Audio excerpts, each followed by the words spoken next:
Hi guys, welcome back. What's up? I just woke up from a nap. I woke up from a nap and let my voice marinate a little bit before I came on the mic because I woke up and I immediately wanted to talk to you guys.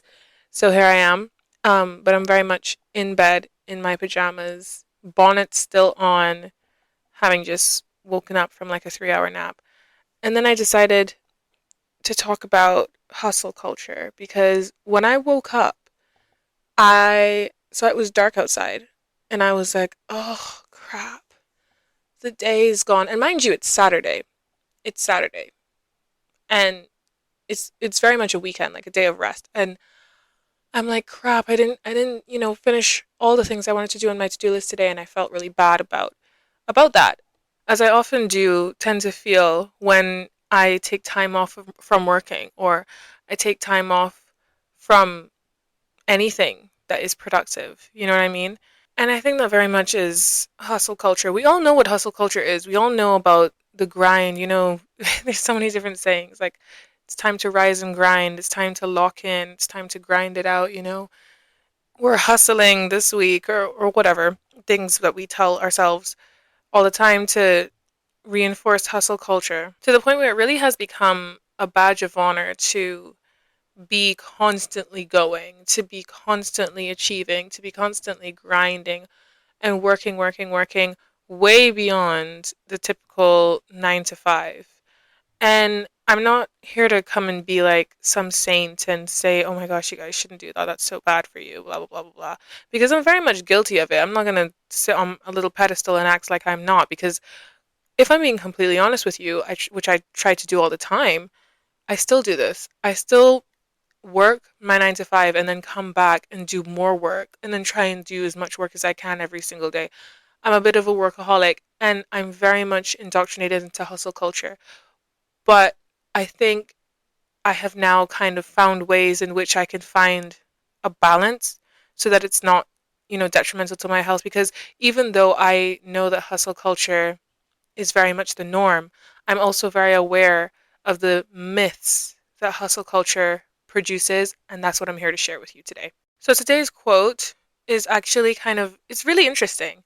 I was looking for a quote for this topic very much after I woke up because I didn't even think of a quote. I woke up and I was like, I need to talk about hustle culture. And I didn't even think, oh, I need a quote. So I stopped and went and looked for a quote. And I found this one from Lily Tomlin, which says, the trouble with the rat race is that even if you win, you're still a rat. And at first glance, it sounds like she's saying, oh, the people who are rich and at the top of the system are all like gross, terrible people. They're all rats. Which, I mean, in some ways is true for some, but obviously not every single person who is like a billionaire and who's super successful is a rat. I think the way that I interpret this is that the trouble with the rat race is that even if you win, you are still a rat in that you are still in that system. You're still in the cage. You're still in the little running circle thing that rodents have, that they run around in their little cages where they're just running to nowhere. I think that you're still very much stuck in the rat race, even if you win the rat race. But yet still, we still pursue it relentlessly, even though there's so many things out there that tell you that the rat race is not something to pursue. But we still do because it's just a social norm. And I think the idea of hustle culture has become really popular through so many different things. Technology was a big one. I think it has been perpetuated even more so with the whole era of influencers and social media that we are in. So you can very much see how other people are hustling because people love to show them hustling. People love to show like a little time lapse of them working from morning till night, or they'll, show different inspirational videos about how to hustle harder and how, or they'll like shame people for being lazy, or sitting on their butt all day, or not hustling enough, or not grinding hard enough, or whatever. I know that everybody has probably seen at least like a few videos like this. And I think it's also further been normalized by this idea of the American dream. So the American dream is interpreted in various different ways, but one of them is that, you work super hard to get as rich as possible and as quote unquote successful as possible. And get all of these different material things. And that is, the American dream, or at least part of what the American dream is. I know it encapsulates a lot of other things as well, but that is definitely one of the things that I've interpreted from the American dream. And because of that, hustle culture is very ingrained in that. So you just don't stop working. You become very much a slave to your work, but it's glorified and it's romanticized. And like I said, it's become a badge of honor to practice that. And like I said, I'm not here to shame you if this is what you do. And I'm also not here to shame you if you feel like you don't fit into hustle culture and you've been classified as lazy. I'm not here to shame anyone because we are who we are, we do what we do. But one of the things I want to tell people is that there's a serious myth that is perpetuated with hustle culture, which is like the foundation of it all, that more work equals more success. More work does not equal more success. In fact, more often than not, it does the opposite. There was this article I was reading a little while ago that came to mind when I think about this myth. And it said, quote, "The truth is, hustle culture can lead to burnout, stress, and diminished creativity. Instead of helping us achieve more, it often leaves us feeling exhausted and unfulfilled." It's very much like that saying, all work and no play makes Jack a dull boy, I think is what it is. That's what the saying is. You cannot just work, work, work your life away. You cannot just be a workaholic and never rest or never really truly prioritize rest, because people rest, but they don't actually prioritize resting and they don't rest properly. They just like rest for a little bit and then, okay, yep, back on the grind. If you do that, and you burn yourself out, you stress yourself out, you are not primed for success. Your body can't achieve it. Your body needs to be, and your mind needs to be in the right temperament for you to actually be able to achieve success and dedicate time and effort to success. Because if it's not in the right state to do so, then how can you expect to achieve success? And that's what the grind and hustle culture tends to overlook. And this is especially more so for people who work in creative fields. So, for example, my current field is a very creative based field, especially with the podcast. I have to think of ideas of episodes, I have to think of ideas for marketing, and I try to make it very creative and fun for people on the social media. Go check out the Instagram, go check out the TikTok. um, and with that, I need to make sure that I am primed for creativity, because creativity is a thing that cannot be manufactured. It's just not manufactured. It's very much an organic thing, and it's very much a testament of who you are, and you cannot shell out creativity if your body is not primed for it. If you try and force creativity, more often than not, it's going to be obvious and it's going to fail. And even for jobs or careers that don't require that much creativity, if it's just, a data analyst, or if it's just something like working in the fast food industry or something like that, or any job that doesn't require you to be extremely creative, you still need to be in the physical and mental state to be able to dedicate yourself to that career and be as successful as you can be. And you're not going to be able to do that if you're burned out, stressed out, exhausted, and just completely unfulfilled. But of course, with the normalization of the grind and the normalization of hustle culture, a lot of us don't tend to understand this. And I, I'm definitely one that is, once again, quite guilty of that. I have been, as I said in previous episodes, I am very much an overworker. I'm very much a person who tends to not realize until it's too late that I'm doing too much or sign on to too many things. And I have a couple friends who are guilty of doing the same. And sometimes it's hard for us to self regulate because we are so focused on achieving that goal. It's almost like we have blinders on for that goal. And then our body is giving us signals all around us. It's like, hey, blaring lights at us, like, you need to take a break. You need to stop. You need to slow down. You need to say no to this new thing. And we're just like, nope, can't see you, going straight for the goal. But before we get that goal, we don't realize the big crater in front of us that's going to swallow us up if we don't stop. And then you end up being burnt out, or you do something a little more half-assed and it takes you farther away from that goal now. So it's just a cycle in which you don't actually achieve the success that you're working so hard to get. Now, I would classify myself as a rather ambitious person, and I think a lot of people actually tend to be rather ambitious. I'm sure that you are an ambitious person for whatever you want in your life, as you should be. And because I tend to be a bit of an ambitious person, I'm always looking to see different ways in which I can achieve my goals and become successful. So I always love to learn and hear from other people who would have achieved what I want or achieved some form of success in their lives. And in doing so, I was listening to the Mel Robbins podcast the other day. I think it was something along the lines of how to achieve success, or this is what, successful people have done. And there was something really interesting she did in this episode. So a lot of other things that you see when you look at how to be successful and this is what successful people do, it does glorify further the hustle culture. But the different thing that Mel did on her podcast was she included various different methods of achieving success, which heavily leaned on self-care methods and really put into perspective how integral self-care is to achieving success, and really broke down that myth of more work, more success. And the way that she did this was that she literally picked out people who are some of the most successful people in the world in various different fields and figured out what were their keys to success. What are the things that they prioritize and what are the things that they say has made them successful? And I want to do the same thing or something similar.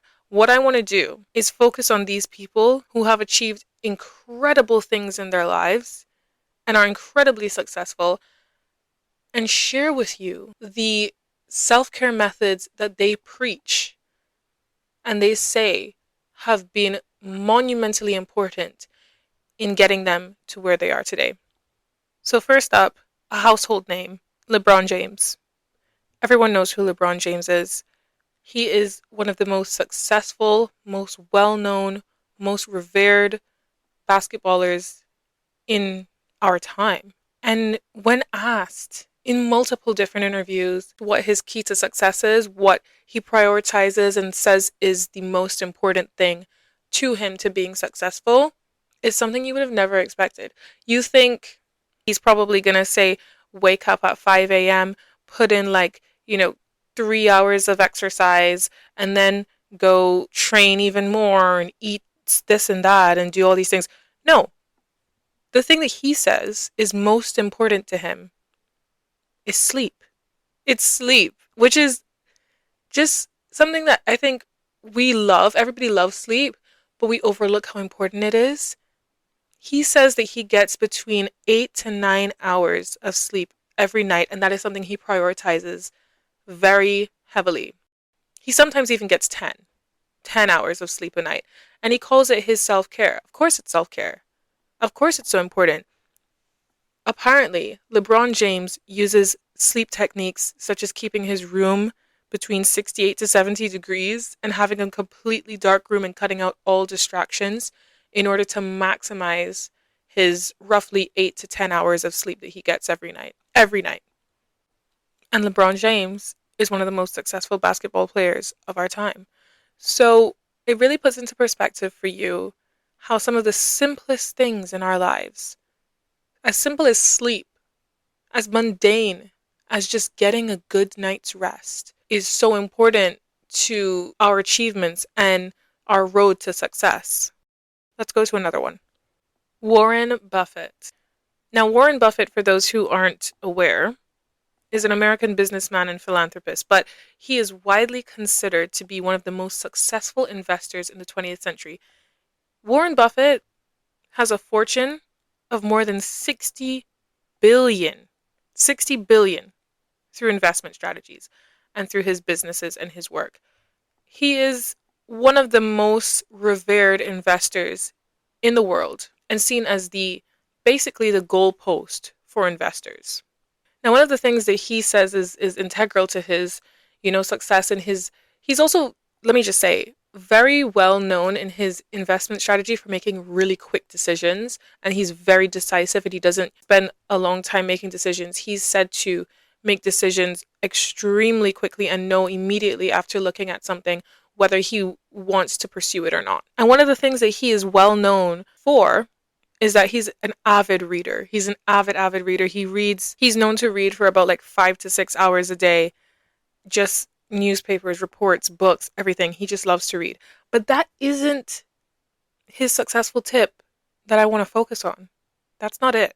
When asked what is one of his priorities for success and what's one of his tips for achieving success, he emphasizes the importance of concentrating on a few key things rather than doing everything. A few key things rather than doing everything. Now, this is something that I personally need to internalize, and I know that you probably need to internalize this too, because the thing about hustle culture is that it will make us think that we need to just be grabbing at every single opportunity that comes our way. Yes, be on the lookout for opportunities, make the most of the opportunities that come to you, but know when to stop. Know when to stop and say no. Know when to say, unfortunately, my plate is full, and not try and, stick on other pieces to facilitate more things in your plate. Know when enough is enough, and that you need to focus on a few key things rather than doing everything. Because by simplifying everything in your life and avoiding unnecessary complexity and complications, you can reduce the stress and increase your likelihood of success, because you're able to dedicate more of your time and energy and your mental capacity to those things to be able to maximize them and push them further and let them grow. Because you're not a machine. You're not an endless vat of energy and time. You have a very succinct amount to give each day. And if you have too many things, too many cups to fill, then each cup is never going to get enough. So you need to be able to focus on your few key cups and fill those each day and be able to have the mental space to think, how can I maximize what I already have? And how do I prioritize learning to say no and learning to look the other way, even if there's an amazing opportunity, but I know that my plate is full. And also with this, I will say, is one of the most important things. Don't push away opportunities that are amazing because your plate is full with things that should not be on them. This is another one that I'm guilty of. Because for me, let's give a concrete example. So when I first came to the UK, I was looking for a job. I'm always looking for a job at some point in my life. We all are. And so I was pursuing, a wide range. Stuff that was like high level jobs that I could use my degree and my experience for. But at the same time, since I needed money, I was also looking for lower level jobs in like cafes and restaurants and that kind of thing, or, freelancing. And I ended up getting a couple of those jobs. And then I also, like a month later, got offered an actual higher level job that could use my experience and my knowledge from my degree. And so, of course, my plate is full. My plate is maxed out. But because all of these opportunities seem so great to me, I'm thinking, ooh, what are the ways that I can move my schedule around so that I can do all of them at once? And I had to stop and say, wait, we've been here before, we've done this before, and it has led to me being completely burned out and just miserable with my life. So I had to stop and reassess. And in reassessing, I had to think, what are my long-term goals? What do I actually want out of life? And even if you don't know what your long-term goals are, you need to think, what actually serves me the most? What is the thing that I enjoy the most and gives me the most return?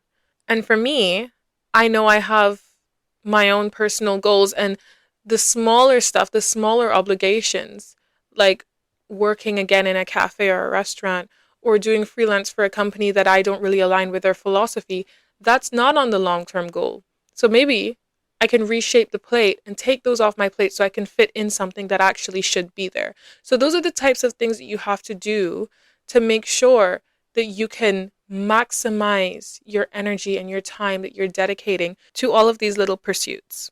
Because once you do that, I guarantee you, you will increase your likelihood of success. Take it from Warren Buffett if you don't want to take it from me, because I am still learning this. I'm still, all of these words I'm also saying to myself, so that I can internalize them and make sure that I practice these things I'm preaching. But you can also take it from these people who have been proven to use these things and become some of the most successful people in the world. Let's go to another one. Our last example right now, Richard Branson. Richard Branson is a powerhouse. I don't know if you know who Richard Branson is, but when I tell you his businesses, I guarantee you know them.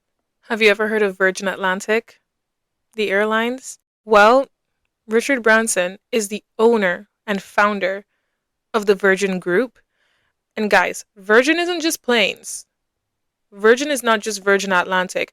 The Virgin Group has expanded to multiple sectors. They do travel, but they also do health and wellness. They do music and entertainment. They do financial services. They do space. There's Virgin Hotels. There's Virgin Media.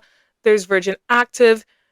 There's so much in the Virgin Group, and it is a billion-dollar company led by Richard Branson himself. So, of course, he is one of the most successful people of our time as well. And when asked about his daily routine, this is the first thing that he does every day. The first thing he does every day is he takes his time to exercise and spend time with his family. He says that exercise and family time put me in a great mind frame for getting down to business. I love that. That's exactly what we've been talking about.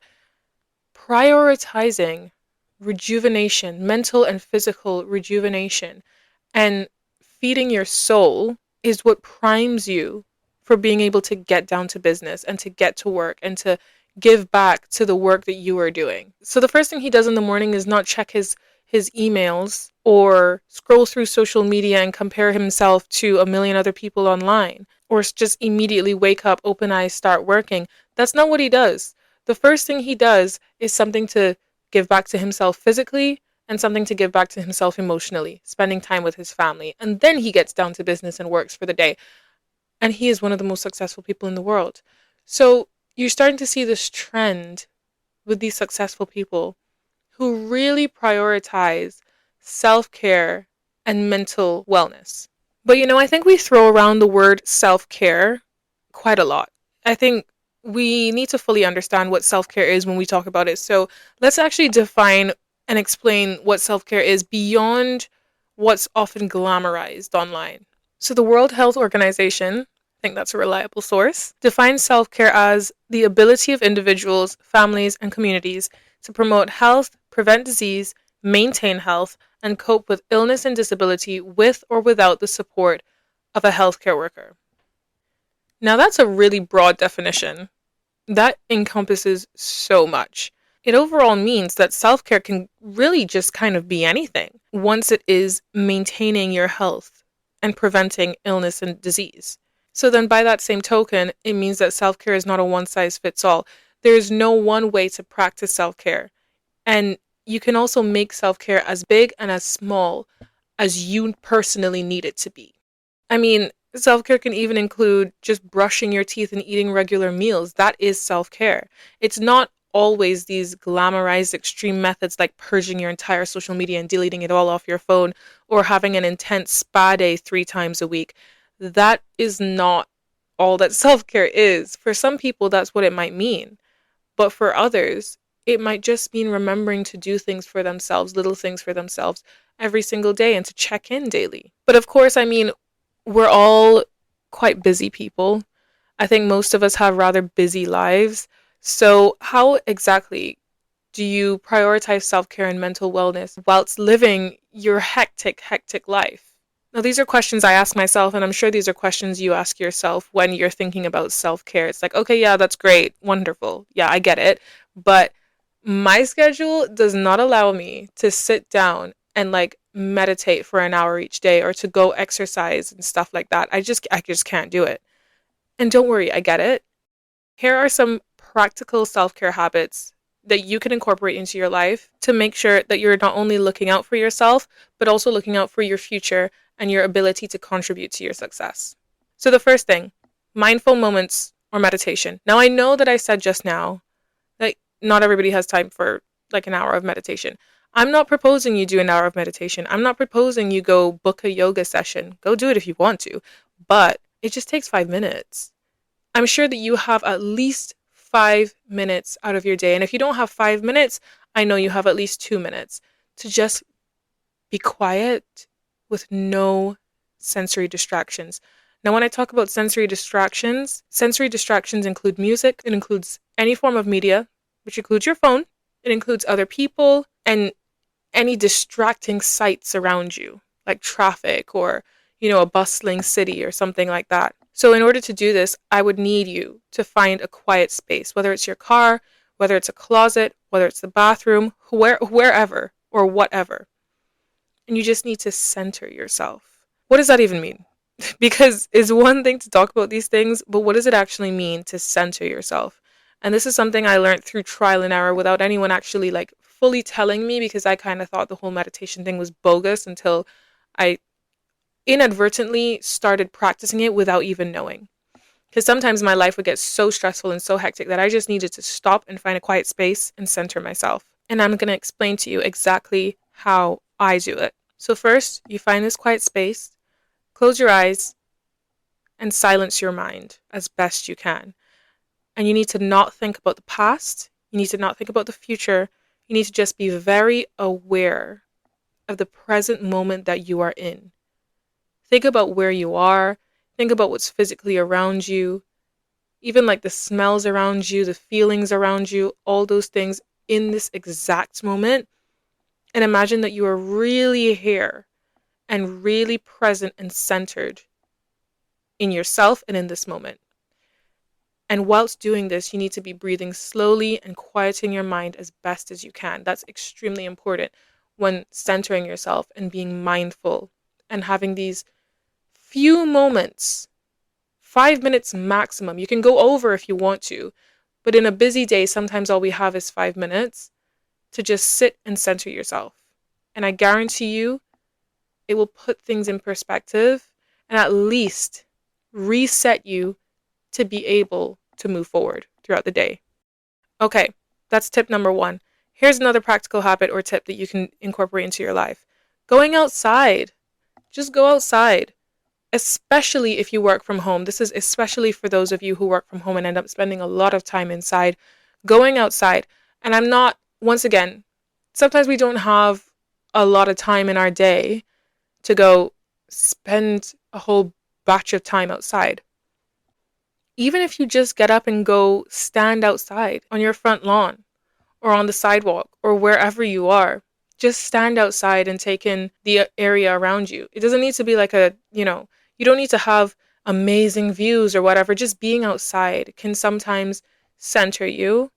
And if you have more time, you can go on a short walk and also practice centering yourself. Don't close your eyes when you're on the short walk, of course, but these little things can help calm your mind and reset you to be ready to move on with the day and be ready to get back to the grind. Stretching is another one that is really, really, really good. So for me, I don't really always have time to go exercise or to spend time in the gym.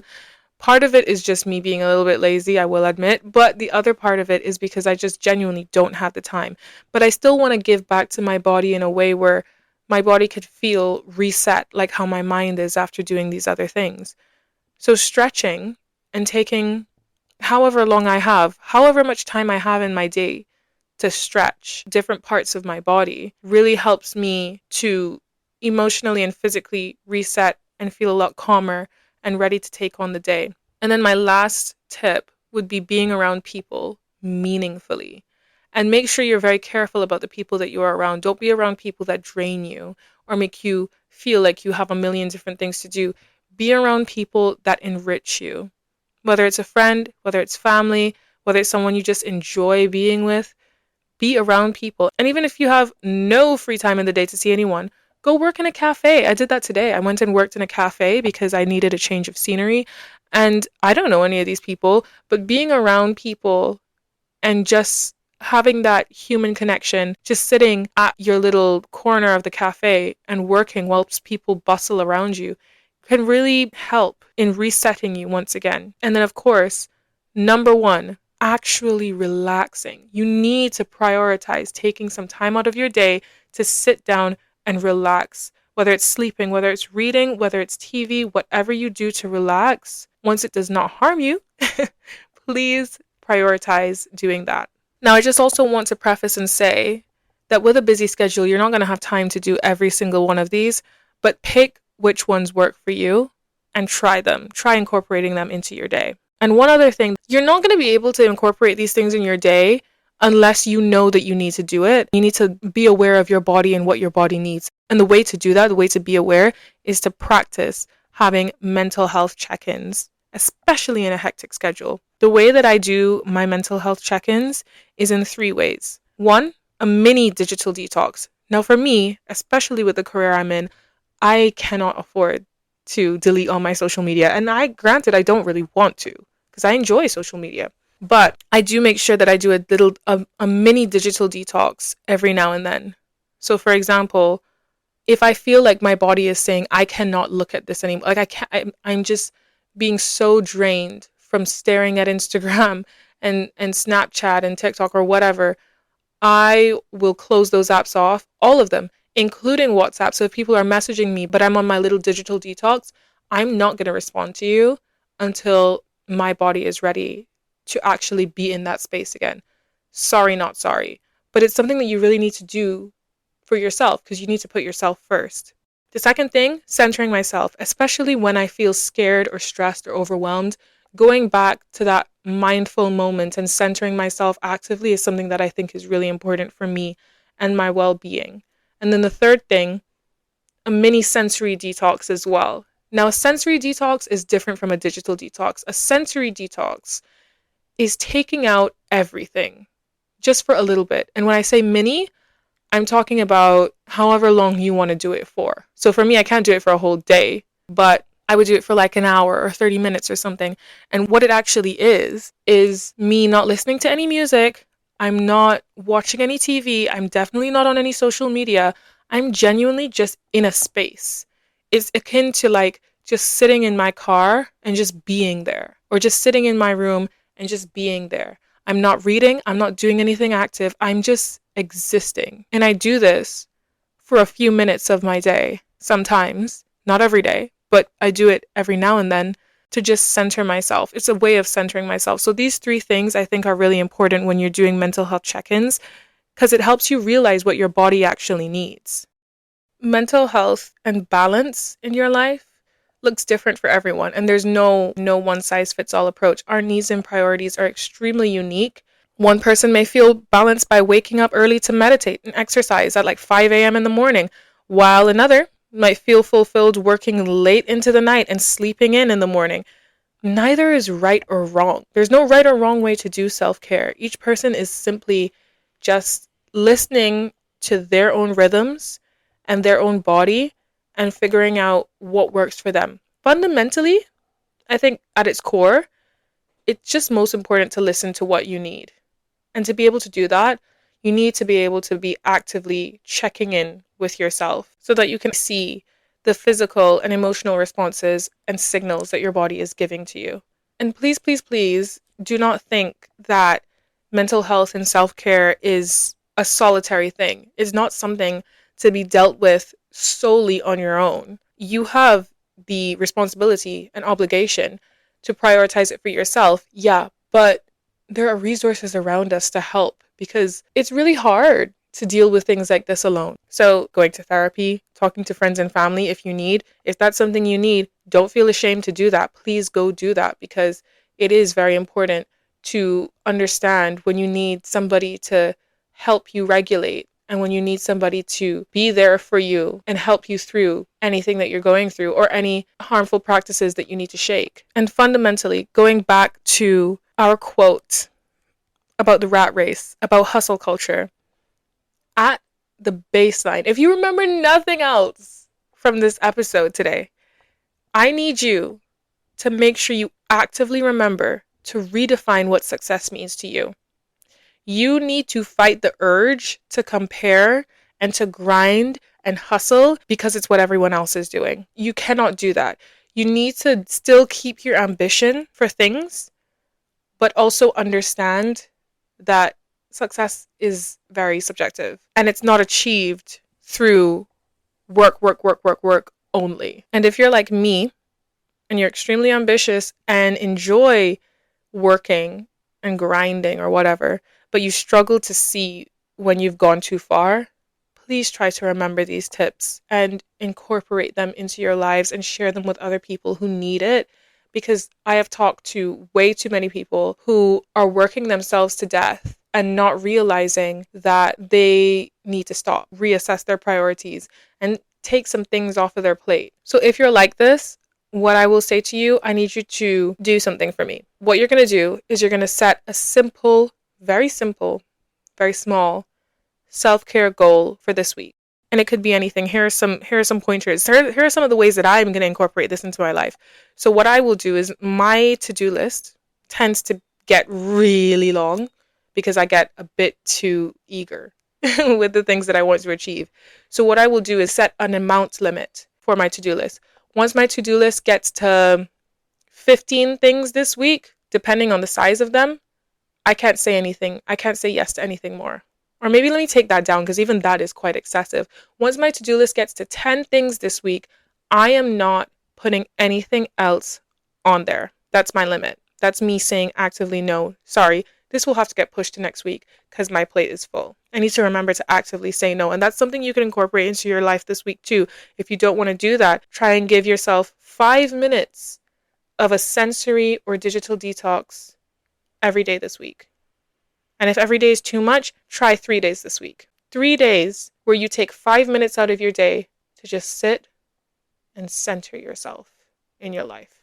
I guarantee you, you're going to realize some things and it's going to put you in perspective and give you a little bit of a reset and calm you.